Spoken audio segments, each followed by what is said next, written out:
I realize a lot of my videos haven't been very like instructional. It's kind of just been showing a before and after. So I figured I'd shoot this one as I did it. And there was insulation, the fiberglass with a foam, not foam, just regular fiberglass with this silver, you know, cover that was in the rest of the basement. I tore all that off. I wanted this to be flat. I wanted it to be drywall.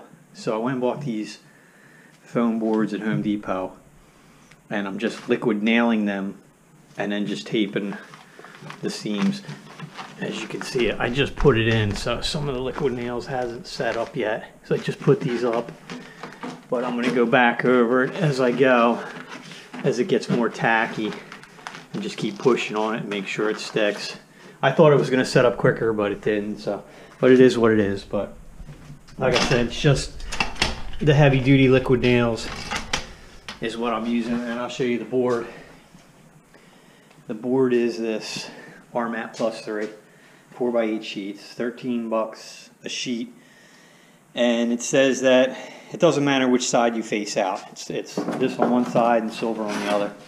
I'm putting the silver side out, thinking that, you know, it's more reflective. Maybe it's going to reflect the heat that's in here back into the room. So that's the reason I did it the way I did it. But and then the drywall is just going to go right on top of this with liquid nails again.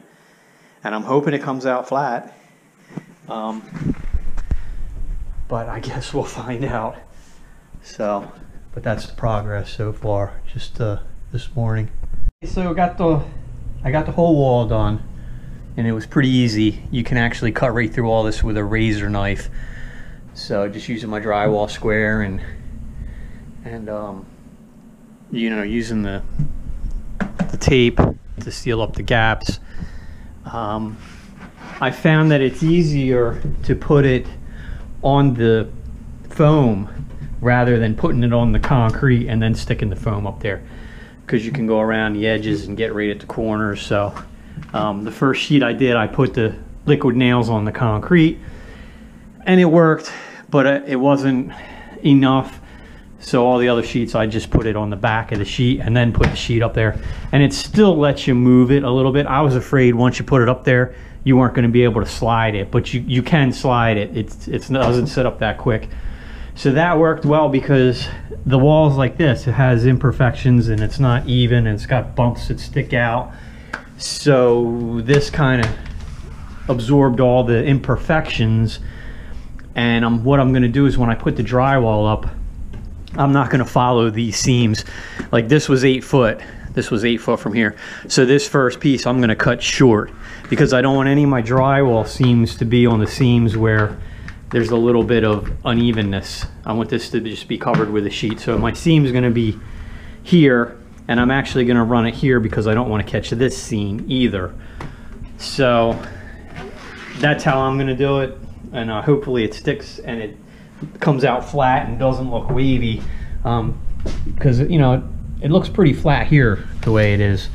But as soon as I get some more liquid nails and get some sheets cut, we'll get her done and show you what it looks like when it's all completed. But this is nice because this is going to be, you know, the moisture barrier that I needed between the drywall and the concrete.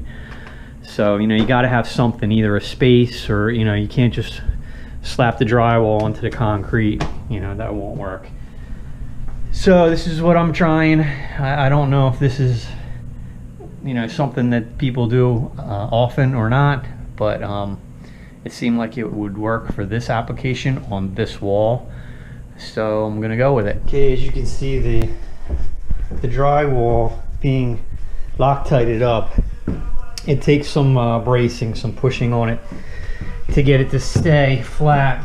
So like this one panel I had put up, thought it was good, and it started sliding down. So you got to go slow, you got to get it pushed. This liquid nails heavy duty doesn't seem to dry as fast as the Loctite brand.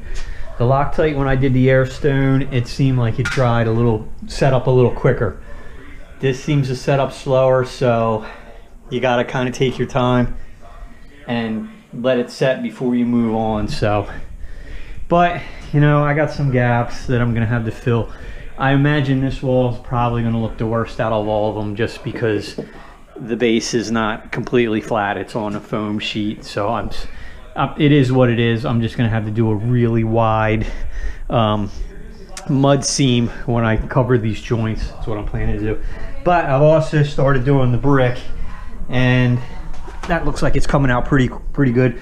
Same thing again though. The liquid nails heavy duty does not set up as quickly, I believe, as the Loctite. So I'm having to support. I started with this course because the landing was kind of flat, so that's what I'm going to work off of. It's going to be a little bit of a pain in the butt to go down to get it to match at the bottom, but once I get that filled in, it'll go up really quick. So that's where we're at today. Okay, here's the progress on the brick, and I lucked out on this. This was a freebie. My neighbor had these. I don't even know if they make these anymore. I tried to look up this company to see if there was you know, the ability to buy some more, and I didn't have any luck. And it's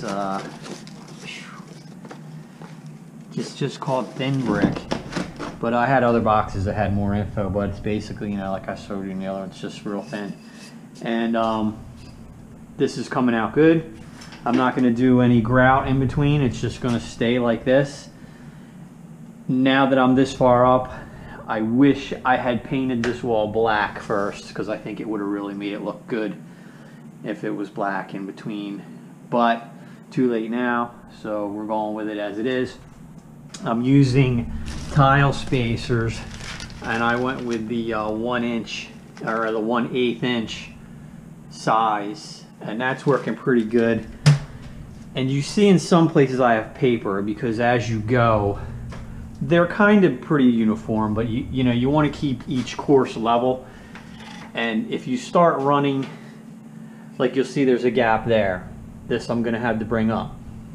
So I just put a couple pieces of paper in there just to bring it up a little bit. You have to pay attention, because if you go ahead and run and do a couple courses and don't check, you're going to end up really out, and then you can't come back all at once. You got to bring it back up gradually. So to eliminate the gaps, you got to pay attention with it, and you got to keep, you know, readjusting it as you go. So I'm just using this drywall tape that I had just to sneak in there and provide my raising it up. Let's see what we got. Yeah, that looks pretty good. So that's what we're doing.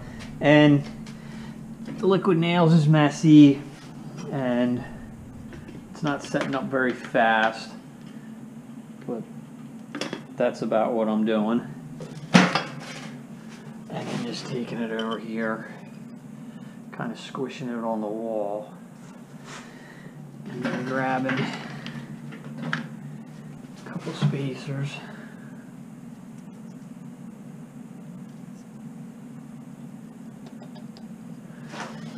And then checking each one to see if it needs to come up. We're still pretty level, so I'm gonna leave that one alone.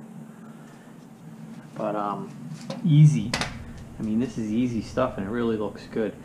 The only problem is I ran off of the platform because it was level. So this was my first course.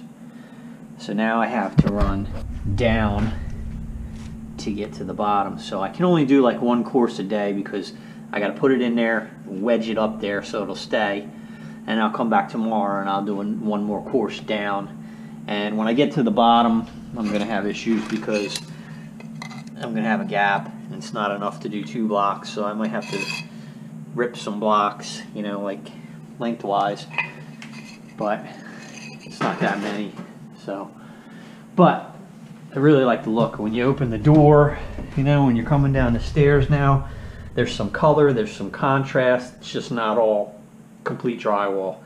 So awesome that my neighbor had this and he even gave it to me for free. I mean, unbelievable neighbors I got in this neighborhood. So that's the progress to date. I can't wait to get this all the way up and then get this drywall finished and start on the flooring.